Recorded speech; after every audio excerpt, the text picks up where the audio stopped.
نمائے ضیاء کے ساتھ پروفیسر ضیاء، اگر کوئی یونیورسل ٹروتھ ایک پولیٹیکل سائنٹسٹ کے لیے پایا جاتا ہے تو وہ ٹروتھ یہ ہے کہ the change is indispensable، اور اگر ہم اس کو مزید وضاحت کریں تو یہ کہہ سکتے ہیں the change is the law of the nature، یعنی کہ یہ ایک ایسا پہلو ہے جس کو کوئی نہیں روک سکتا، اور ان ادر ورڈز ہم یہ کہہ سکتے ہیں the evolution is unavoidable phenomena of the political system۔ اگر میں ان پہلو سے دیکھوں کہ چینج انڈسپینسیبل ہے یا ایولیوشن جو ہے وہ انڈسپینسیبل ہے یا چینج جو ہے وہ لا آف دا نیچر ہے، ان کسی بھی ہم تصور کے تحت بنیادی تصور یہ ہے کہ چینج کو کوئی طاقت جو ہے وہ روک نہیں سکتی، اور یہ ہماری انسانی زندگی کا مشاہدہ ہے، اور اسی تجربے کا ہم جو ہے وہ ہر روز جو ہے وہ حصہ بنتے ہیں۔ پولیٹیکل سائنس کے طالب علم کے طور پر اگر میں دیکھوں تو یہاں پر میرے نزدیک جو سب سے پہلو ہے وہ یہی ہے کہ ہم اگر فلسفیکل تصور کے تحت بات کریں تو دو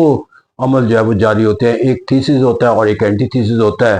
اور اس طرح جو ہے ایک سوچ یعنی کہ عمل پہلے اختیار کیا جاتا ہے، پھر اس کے نتیجے کے اندر ایولیوشن کے نتیجے کے اندر ایک اور اس کا نیا سوچ اور فکر اور عمل پیدا ہو جاتا ہے، اور اس طرح جو ایک اینٹی تھیسس بنتا ہے وہ الٹیمیٹلی بیکم دا تھیسس، اور پھر اس کے نتیجے کے اندر ایک اور اینٹی تھیسس ڈیولپ ہوتا ہے جس کو ہم سینٹی تھیسس کہتے ہیں۔ تو اس کہتے ہیں یہاں پر جا کر جو ایک عمل ہے تھیسس اور اینٹی تھیسس کا، اگر پاکستان کے نظام کے اندر جا کر دیکھوں تو اس وقت the worst phase of the entity thesis گزر رہے ہیں، اور اس کے نتیجے کے اندر جا کر جو ہے وہ ہمیں کس طرح کا سینتھیسس ملتا ہے وہ جا کر ہمیں آنے والا وقت بتائے گا، لیکن جو پینفل اسپیکٹ ہے وہ اس وقت کا جو ہے وہ اینٹی تھیسس اسپیکٹ کو دیکھنا ہے۔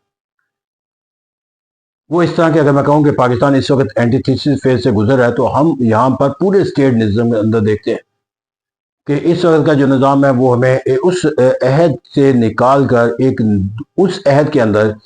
تصویر جو ہے وہ لینے کی جو ہے وہ تصور دیتا ہے کہ ایک طرف عمران کا ایرا تھا، اب اینٹی عمران ایرا ہے، لہٰذا اس ایرا کے اندر جا کر جو ہے وہ ہم نے ڈویژن قائم کر دی کہ جو نظام اگر یہ قائم رہے گا تو اینٹی عمران نظام کے طور پر رہے گا، اور اگر اس نظام کو ختم کرنا ہے تو وہ جو ہے وہ عمران کا جو اور اس اینٹی جو عمران کا نظام ہے اس کے درمیان جو کانفلکٹ ہے وہی کانفلکٹ اس کے نتیجے کے اندر ہمیں ایک نئی فیز کے اندر داخل کر سکتی ہے۔ اب یہاں پر جا کر ہم اس سیاسی نظام کے اندر روزمرہ پارلیمنٹ کے اندر، سیاست کے اندر، موضوع اور مذاکرات کے اندر، بحث و تمیز کے اندر ہم اسی عمل کا جو ہے وہ ہر وقت جو ہے وہ حصہ بنتے ہوئے نظر آتے ہیں کہ جہاں پر ایک طرف تھیسس ڈسکس کر رہا ہوتا ہے اور دوسری طرف اس کے اینٹی تھیسس ڈسکس ہو رہا ہوتا ہے، اور پھر اس کے نتیجے کے اندر آئندہ جا کر پاکستان کے لیے کیا کیفیت جو پیدا ہوگی وہ ہمارے لیے ایک المیہ کے طور پر لی جاتی ہے، اور وہ المیہ یہ ہے کہ اگر وہ تھیسس اور اینٹی تھیسس کے رد عمل کے طور پر جو حالات و واقعات ہیں ان حالات و واقعات کے اندر جا کر پاکستان کا سیاسی نظام جو ہے وہ کسی بڑے سانحہ کا شکار نہ ہو جائے، پاکستان کسی بڑے عدم استحکام کا شکار نہ ہو جائے، اور پولیٹیکل ڈیولپمنٹ کا جو ایک تصور ڈیموکریٹک نظام میں پایا جاتا ہے وہ کہیں ختم نہ ہو جائے، تو اس کہتے ہیں یہاں پر جا کر جو ہے وہ ہمیں سیاسی نظام کا جو ایک موجودہ کیفیت اینٹی تھیسس کے طور پر جو ہمیں نظر آیا تھا اس کے آگے جا کر جو ہمیں سنتھیسس جو بننا نظر آ رہا ہے وہ ایک ایسے تھیسس کے طور پر ہوگا جس کا پھر اینٹی تھیسس اس سے بھی رد عمل کے طور پر شدید ہوگا۔ تو اس طرح کہتے ہیں جب ایک ٹکراؤ کے نتیجے کے اندر تو پازیٹیوٹی سنتھیسس جو ہے وہ ایک پروگریس اور پراسپیرٹی کا نام ہے، دا فیئر جب پیدا ہو جاتا ہے اپنے سنتھیسس کے لحاظ سے تو ایک المیہ کے طور پر ہے، اور اس وقت المیوں کا شکار ہے۔ پھر اسی طرح اگر پاکستان کے اندر ہم جا کر دیکھیں تو عدل و انصاف کے نظام کے حوالے سے دیکھ لیں کہ کہا گیا کہ جو ماضی کی قریب کی عدلیہ جس کے اندر فیصلے کرنے جو وہ ایک سیاسی جماعت کے مفادات کے تحفظ اور اعلی کار کے طور پر تھا، دیٹ واز دا تھیسس، اور 26 امینڈمنٹ 27 امینڈمنٹ، اور جو ہے وہ اس طرح جو ہے وہ ایک اینٹی تھیسس کے طور پر جو حکومت آئی ہے اس کے سوچ اور فکر کے آئینہ ظاہر ہے۔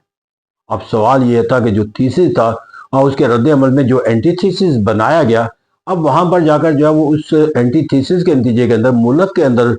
جو مفادات کا حصول ہے، جو عدل انصاف کا جو نظام کا کردار ہے، اس کی وابستگی جو ہے، اس کی افادیت جو ہے، اس کے جو اثرات ہیں، نتائج ہیں، وہ کیا پیدا ہوتے ہیں، اور اگر وہ اثرات اور نتائج جو اینٹی تھیسس ہمیں دے رہا ہے تو پھر اس کے نتیجے کے اندر جو ہے وہ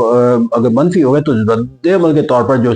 اینٹی تھیسس کے طور پر ڈیولپ ہوگا وہ کیا ہوگا، اور اگر وہ تھیسس بن گیا تو ایک رد عمل کے نتیجے میں کیا ہے۔ غرض ہے کہ ہم نے یہاں پر جو اینٹی تھیسس بنایا وہ اس بنیاد پہ نہیں بنایا کہ ماضی کا عدل و انصاف کا نظام جو ہے وہ آج کے سیاسی نظام عدل و انصاف کا جو نظام ہے وہ زیادہ طاقتور ہے، زیادہ آزاد عدلیہ کا آئینہ دار ہے، زیادہ اختیارات اور پاور کا ہے، بلکہ یہاں تو اینٹی تھیسس ہم نے یہ بنا لیا کہ ماضی کی عدلیہ کے جو اختیارات ہیں اس سے ملک کے مفادات کو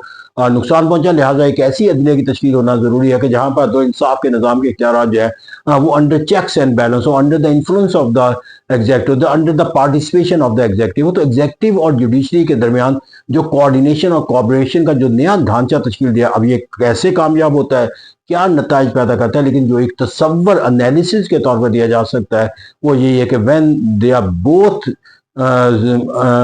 correlated, its consequences is always a disastrous one for the